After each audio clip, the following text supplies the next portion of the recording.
he got whacked so hard that kicked off both of his boots. God, I'm gonna hate looking at this dash cam. It seemed like a routine call, but it would all change in an instant. This state trooper had just returned to work after an injury on the job, and truly loved his job when this happened. In the morning on February 13th, 2023, an officer from the Ohio State Patrol noticed some debris while driving on the highway. The officer soon pulls over and begins reversing in the breakdown lane just after passing the hazard. This appears to be a typical day for this officer, as you can hear him whistle while he works. However, shortly after he exits his vehicle, his typical day would turn into a horrific accident. Moments after the officer exits his vehicle and walks in front of his cruiser, a passenger vehicle slams into the back of his cruiser. The cruiser is quickly launched forward and immediately slams into the back of the officer. The broken glass seen here is the result of the officer slamming into the windshield before he is flung over his own cruiser. At this point, his own body camera flies off his person and turns on only after it hits the ground. Outside of his camera, his boots, gun, clip, and other accessories scatter the area of the impact. The cruiser violently spins around over 360 degrees after the officer is hit. The video then abruptly comes to an end. Shortly after the incident, a pedestrian that witnessed the accident on the opposite side of the highway slams on his brakes and pulls into the median to assist the officer. Here is what he had to say about the situation. Could you hear me on the radio at all? We're all on different channels, so I don't know. On your radio here? No, on his. On his? I saw it. I saw the whole thing. Yeah, and I got on the radio and started calling for help, and then nobody responded to me. So I finally just hit his button, and then got on the phone and called in. When she slammed into him, I immediately just slammed on my brakes and slammed into the median. I was close enough. I saw him. And I could see what was that he had gotten out. It hadn't even stopped yet when I slammed into the ditch. His cruiser was still going. Okay. Yeah. It was like an explosion, man. As soon as she hit him, it was just like an explosion. And I got out, of course, checked if it was safe to go across, and then when I got to him,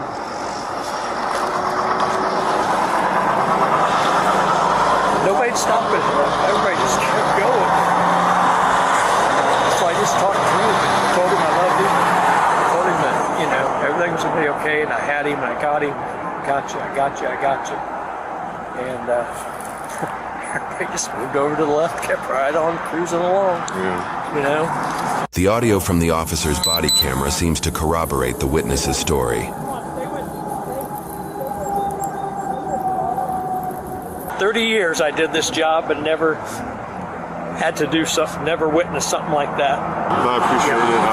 Having someone see it, say like they saw everything off the side of the road means a lot. It helps us a lot. And having someone have the wherewithal to just grab his radio and try to get out and stuff means a lot. But I appreciate you. All right? Yep, I'm all right. It's just hard, man. Yeah, I know. To see a brother laying there like that, kind of shape as he was.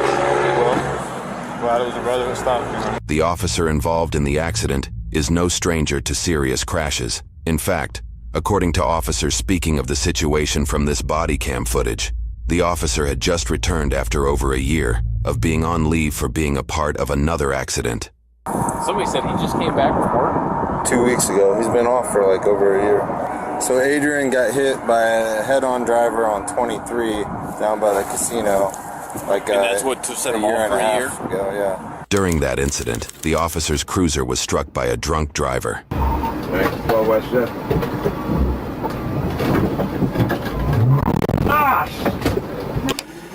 Just got hit by a 7100.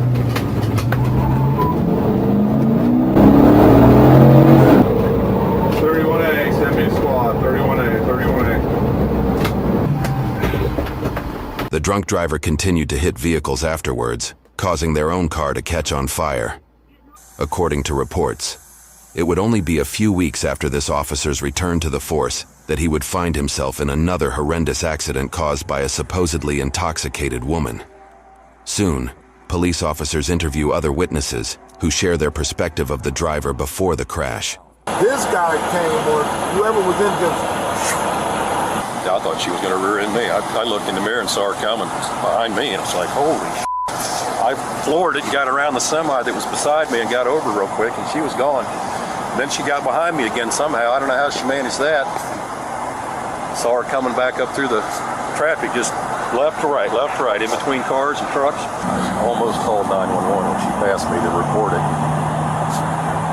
I've done that before. I drive pretty much every day for sales and see this too often.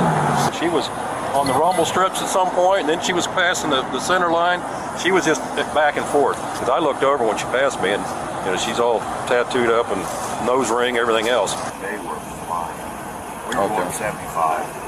They passed us like red blocks. That was, I don't know how. And how far away was that? 10, 15 miles back. We've got a witness in that white F-150 saying they passed her like 10 minutes ago going like 100, driving like a maniac. A witness that said she passed her on the shoulder. Yeah. So I'm assuming she was probably trying to pass somebody else on the shoulder when she probably just came around and smoked them. That white SUV all the way back is the scene though, because part of some of his uniform is scattered all throughout here from when he got hit. Officers attempt to open the trunk of the cruiser to ensure the officer's possessions are all found. You can see bits of broken glass falling onto the ground as they pry it open. As the officers on scene investigate the damaged vehicles, they periodically receive information about the injured officer and the impaired driver, as both individuals were immediately sent to a local hospital. I heard that he's got like some broken bones in his leg and some superficial cuts to his face. Do you know his status at all? He's not good. He's not good. He's critical. Okay. So they took him to Grant. They took the other lady who hit him to Grant. So just so you know, there's a shoe there. I don't know if anybody picked that up, and there's one on the other side too, and I think that was his.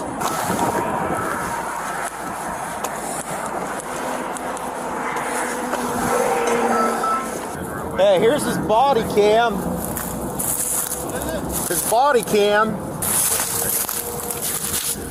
Holy crap, still recording.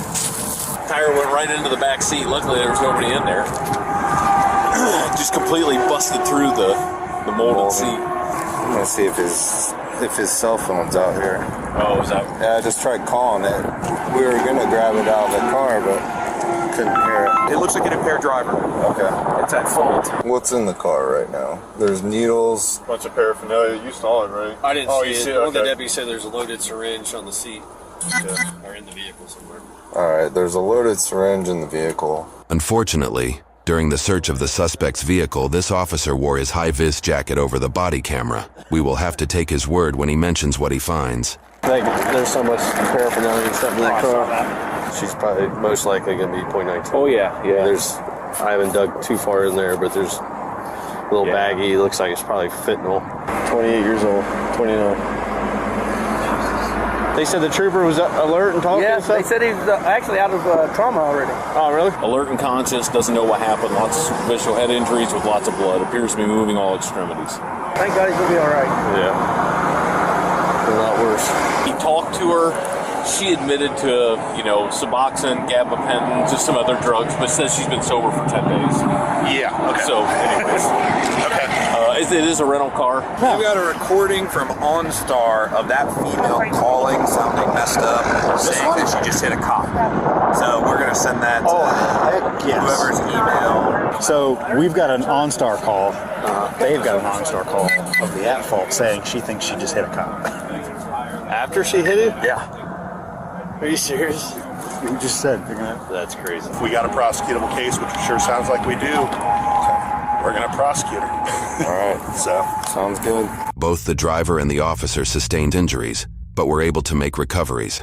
According to reports, the driver at fault for the crash was charged with aggravated vehicular assault, possession of a fentanyl-related compound, possession of cocaine, an additional charge for vehicular assault and operating a vehicle while under the influence. Initially, the suspect pled not guilty to all charges, but eventually pled guilty when a plea deal was presented. She pled guilty to aggravated vehicular assault and possession of a fentanyl-related compound. All other charges were dropped. For this, She was sentenced to 6 years in prison with 2 years of post-release control. This takes years off your life as a commander. I might have to forego the gym today and go tomorrow. You got a coat? What's that? You got a coat? I do. It's warm out though. You need a coat? All CJ? Cold as hell. Yeah. See, if you were fatter like me, you'd have some meat on your bones.